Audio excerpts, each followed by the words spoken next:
The full e-commerce education I mentioned in the previous video is organized step by step in a way that teaches all the realities of this business from the ground up, start to finish.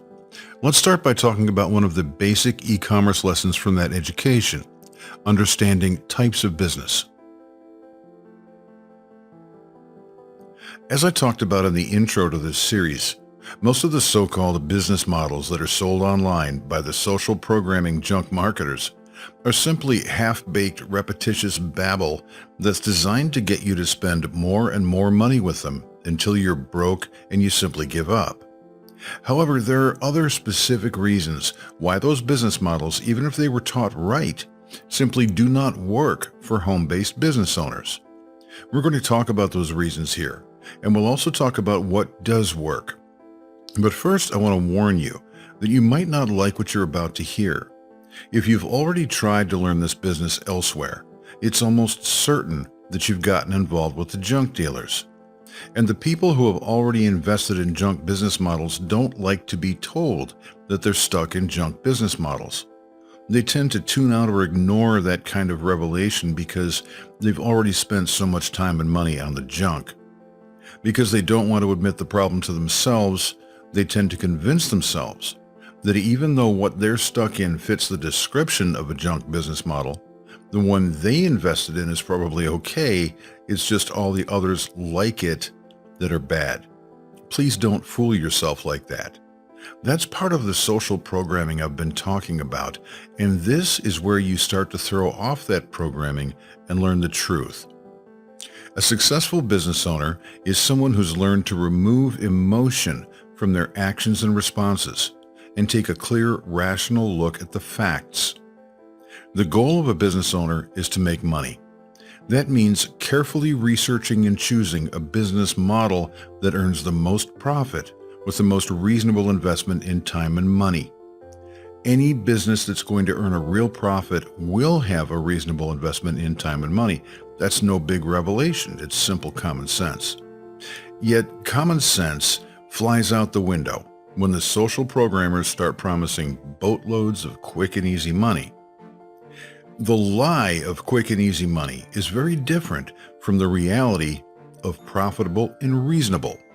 But that's the critical pivot point that all the social programming lies turn on. They know all the psychological trickery that will make you flip from making the reasonable decisions you should make to making the unreasonable choices they want you to make. Please remember that. It is a critical difference between success and failure in the real business world. If you've gotten sucked into the lies of the e-biz marketers, they'll have you start an Amazon FBA business using retail arbitrage while also drop shipping from AliExpress and cross-listing your products on eBay while you start a free trial website to draw traffic through pay-per-click and Facebook advertising to your Amazon and eBay listings that also carries affiliate products and info while dumping money into private labeling products you import directly or drop ship from China. Over time, this utterly unreasonable and counterproductive insanity will cost you tens of thousands of dollars. But they'll tell you it's okay to put tens of thousands on your credit cards or refinance your house or dig into your IRA because you'll make all that money back in just a few months. Except you won't.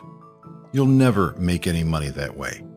But the junk marketing social programmers don't care about what happens to you. They got paid, and that's all they care about. So let's step back from the social programming cliff.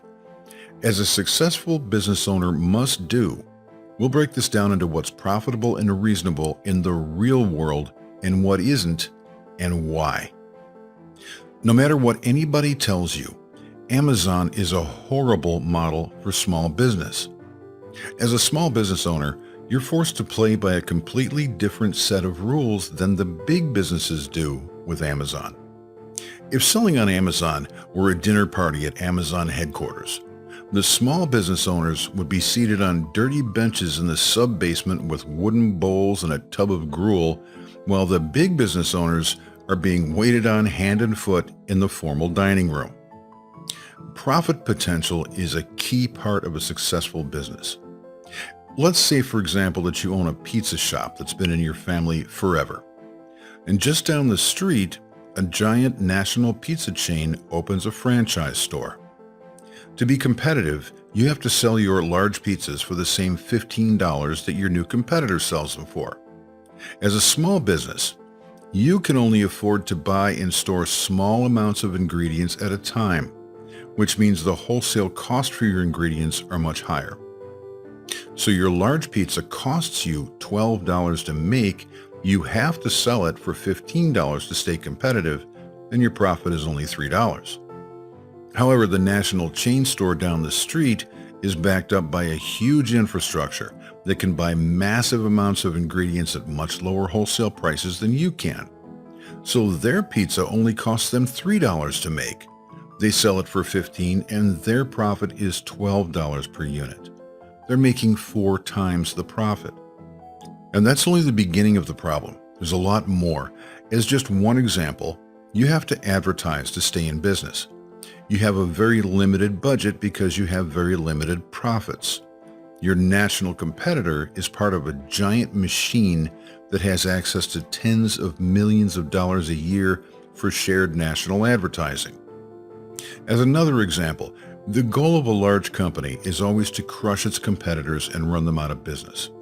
The national chain store can run deep discount specials at prices you could never even come close to. Look, I could go on with that example, but I'm sure you get the point. When you run a small home-based retail business in the same exact space as a giant, well-financed competitor, you will fail. That's a basic truth in the real business world. On Amazon, you're not just competing against one giant competitor, you're competing against a lot of giant competitors. And as I said earlier, those giant competitors are getting special treatment from Amazon that you will never get. So as a small seller on Amazon, your profit margins are miserable because you compete directly against wholesale companies and manufacturers. For small business owners, the rules change on almost a daily basis, so you never know what hoops you'll have to jump through next. Amazon routinely blocks small business owners from selling entire product lines and brand names for their own reasons after you start selling them, for reasons they don't explain. If you think maybe the big competitors told Amazon to shut small business owners out of their markets, you're starting to understand. If by chance you do find something that sells well, Amazon's algorithm will notice that immediately, and they'll take over the niche themselves, cutting you completely out of the loop. When you sell on Amazon, you do not run your own business. They run your business. Look, Amazon has always been great for big business, but it has never been a good idea for small business. No matter what you do as a small home-based business, you are never in control and your profitability is far too small. Yet the social programming junk marketers will charge you as much as $35,000 to throw you off that particular cliff. Now let's talk about retail arbitrage. Retail arbitrage is not a real thing. It was invented by social programmers years ago. If you think it's a good idea to waste all your time, gas, and energy running around to retail stores all week long looking for individual bargain products that you then have to package and ship to Amazon to hopefully get resold on FBA for an artificially jacked up price, which is cheating your own customers, before Amazon figures you out and suspends your account, then retail arbitrage is for you. If you're thinking about it clearly, it isn't. A couple of years ago, the junk marketers got together in a back alley dumpster and came up with more fake terms like online arbitrage and wholesale arbitrage. If you've heard of those, they're even worse. Look, arbitrage is a term that refers to commodities, not retail products. Gold is a commodity. Grain, electricity, oil, beef, orange juice, natural gas are all examples of commodities. An easy bake oven that you have to chase all over town to find on sale and then overcharge for on Amazon is not a commodity and has nothing to do with arbitrage. eBiz marketers also talk about drop shipping like it's some kind of unique lifestyle choice in business. It isn't. Drop shipping existed long before the internet was even conceivable. It's nothing more than a product delivery method that's useful when you start out because you won't have inventory costs. That's a good thing, but it isn't a lifestyle or a business model. It's just a simple product delivery method, nothing more. However, the junk marketers will sell you systems that tell you to use AliExpress or Oberlo for drop shipping. That's a huge mistake. If you're not aware, Oberlo is just AliExpress dressed up for Halloween by Shopify. When you use those so-called services, you're dealing with drop shippers in China. You're running a serious risk that those products won't be delivered to your customers at all, and if they are, they can easily be completely different from what was described. There's no legal recourse for you in China, so if you get screwed, you stay screwed. You're also dealing with delivery times that can range from 3 weeks to 2 months or more. If your goal is to piss off your customers and ruin your reputation, this is a good idea. If not, it isn't. Not ever. Add to that the fact that retail customers in the post-COVID world really don't want to handle, much less open, a package that comes directly from China. And you can safely assume that this ridiculous idea of drop shipping from China is ancient history. Of course, that won't stop the vidiots from saturating YouTube with that ridiculous social programming messaging. Cross-listing your Amazon products on eBay is a waste of time. In fact, using eBay at all no longer works. eBay has been encouraging wholesale companies to sell on eBay under assumed seller names since about 2009. That means eBay has allowed big wholesalers to sell on their platform in a way that makes them look like small sellers. And that level of price-driven competition leaves no profit margin there either.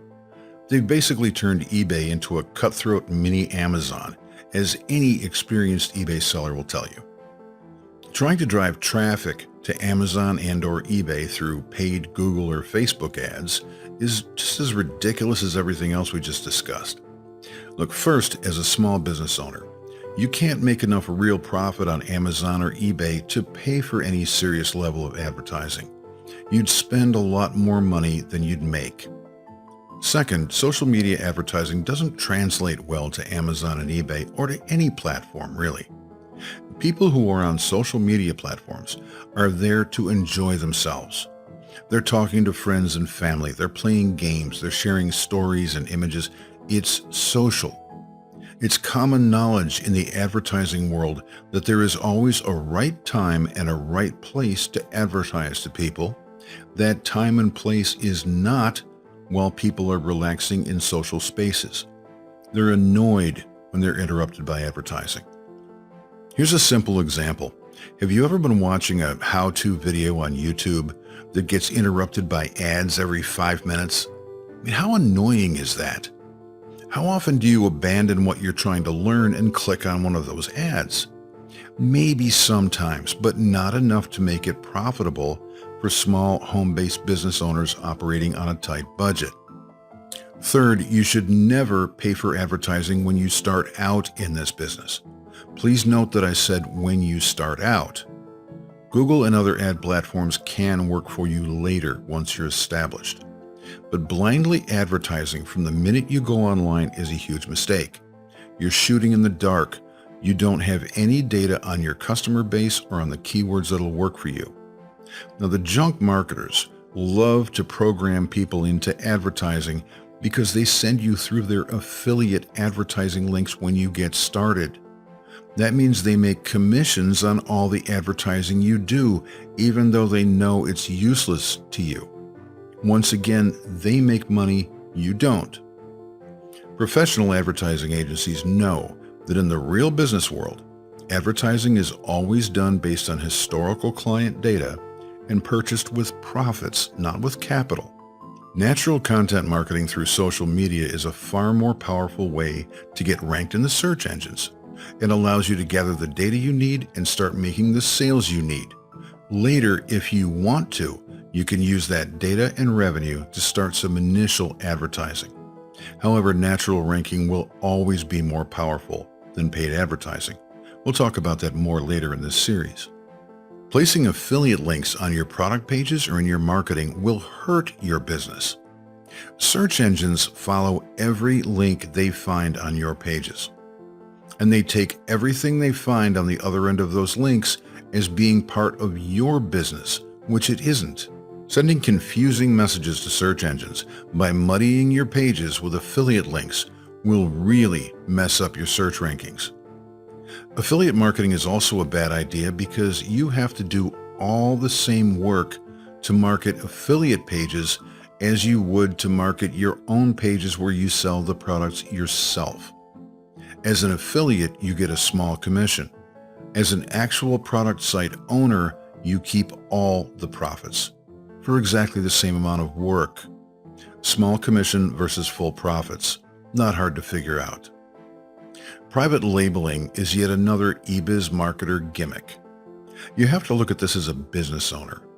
Companies spend tens of millions of dollars to create brands that are recognized by consumers. Why? Because recognized brands are trusted more and sell much better. What could possibly be the point of spending all the money it takes to grab generic junk from China and slapping an unknown name on it? That's the opposite of branding. And again, it's just another gimmick that sounds good but doesn't work. And then all the social programmers tell you to import from China. This may be the most ridiculous thing they tell you to do. Yes, you can get stuff for very low prices when you're in China. It's getting them back to your country that's expensive. In order to import from China, you have to go to China. Then you have to buy in huge quantities to get those low prices, so bring a truckload of money. You'll have to hire an agent in China to look after your interests. Then it'll take 2 or 3 months to have your products made. Then you pay for shipping by ocean freighter because you have to buy in truckload quantities to get those low prices. When it reaches your port of entry in the US, for example, you have to consult the US Harmonized Tariff Schedule to see how much import tax you're going to pay. Then there are customs fees. Then you have to hire a freight company to transport your stuff to whatever warehouse you're going to pay for to keep your stuff in. And now, hey, I really do hate to mention it again, but COVID-19. Huge disruptions in Chinese supply chains, manufacturing, travel. This has never made any sense for small business owners on so many levels, and it makes even less sense now. Importing from China sounds good when the social programmers repeat it endlessly, but they leave a lot of negative stuff out of that endless repetition. On the flip side of that conversation, though, experienced, successful business owners know how to leverage other people's money. For example, there are already thousands of very large wholesale distributors importing billions of dollars worth of products from China and many other countries into the US every year. They have far more buying power than you do, and they get far lower prices than you ever will. That will largely continue even post-COVID. If you're a smart business owner, you let them do all the heavy lifting and then simply buy from them for less than you ever could by trying to import by yourself. Again, this is common sense, but the junk marketers will never tell you that. They make way too much money selling you the programmed lies about importing from other countries by yourself. I started this conversation by telling you that owning a successful small business means carefully researching and choosing a business model that earns the most profit with the most reasonable investment in time and money. The only business online that best fits that model is owning your own website. Your own website, marketed properly and selling physical products directly to your customers, is and always has been the most profitable and reasonable way to make real money online. You control your own business. The profit margins are far higher, the costs are much lower, and the time investment is much more reasonable. So that's what we'll be talking about in this video series. Look, I could teach you all that other stuff. I do know how to do it, but I don't do it because it's all a waste of time and money, and none of it is good business practice. It makes money for the junk marketers, not for you. In this video series, we're going to focus on what actually works, not just things that sound good in the social programmers' self-interested commercials. So let's move on.